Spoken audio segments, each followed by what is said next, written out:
जो शास्तीचा विषय मी पुन्हा पडताळून पाहिलं, आता माझ्याकडे त्याची अपडेटेड माहिती नाही आहे. पालकमंत्र्याच्या संदर्भात आमचे अध्यक्ष चंद्रशेखर बावनकुळे हे इतर दोन्ही पक्षांसोबत बसून कुठे कोण पालकमंत्री असेल याचा निर्णय करतील. ते जो निर्णय करतील तो मला मान्य असेल. त्यांनी मला बीडला जायला सांगितलं, बीडला देखील जाईल, किंवा त्यांनी जिथे जायला सांगितलं तिथे जाईल.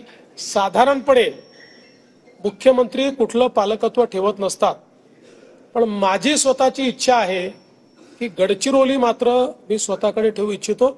अर्थात या 3 नेत्यांनी मला मान्यता दिली तरच ठेवी.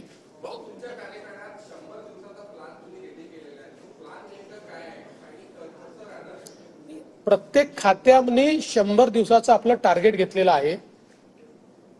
100 दिवसात काय करायचं हा 100 दिवसाचा प्लॅन आहे. 100 दिवस पूर्ण झाल्यानंतर त्याचा रिपोर्ट आम्ही त्या ठिकाणी सादर करू आणि प्रत्येक खात्याने काय टार्गेट घेतलं होतं आणि काय पूर्ण केलं हे आपल्यापर्यंत पोहोचू.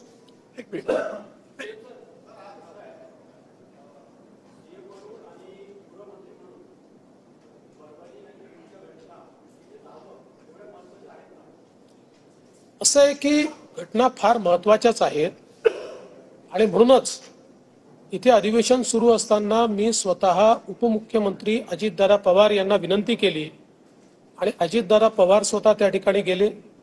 आमचे सगळे मंत्री देखील त्या ठिकाणी गेले. घटना महत्वाच्या होत्या म्हणूनच त्या ठिकाणी गेले. मला असं वाटतं की एखाद्या घटनेचं महत्व हे कोण गेलं यापेक्षा त्याला आपण काय रिस्पॉन्ड करतो या माध्यमातून होतं. प्रत्येक ठिकाणी मुख्यमंत्री पोचतातच असं नाही आहे, पण अजितदादांसारखे सिनियर मंत्री त्या ठिकाणी तेवढ्या करताच आम्ही पाठवले होते. आणि माझं नेहमी मत असतं की अशा प्रकारच्या घटना घडल्यानंतर सेन्सिटिव्ह असतात, तिथे कोणी ना कोणी शासनातर्फे कोणी विरोधी पक्षातर्फे गेलं पाहिजे, पण त्याचं पर्यटन करू नये. हा मात्र माझं नेहमी मत असतं.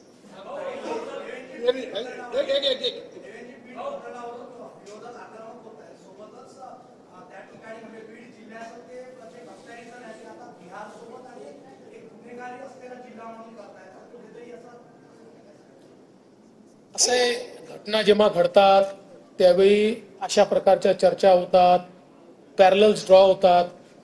याचा अर्थ बीड जिल्ह्याला इतकंही बदनाम आपण करू नये. मात्र हे खरं आहे की गेल्या काही दिवसात तिथे घडलेल्या घटना या गंभीरच आहेत आणि आम्ही त्या गंभीरतेने घेतलेल्या आहेत. आणि अशा प्रकारच्या गुन्हेगारांवर जरब ही बसवल्याशिवाय आम्ही थांबणार नाही. मी कालही सांगितलं, आजही सांगतो, बीड जिल्ह्यामुळे मध्ये कोणाची दादागिरी चालू देणार नाही.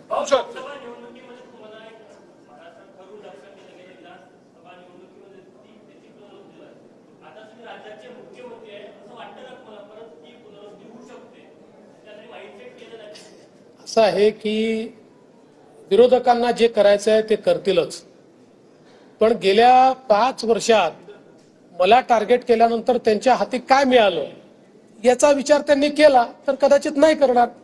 आणि त्यांना जर आत्मचिंतन नाही करता आलं तर पुन्हा करतील.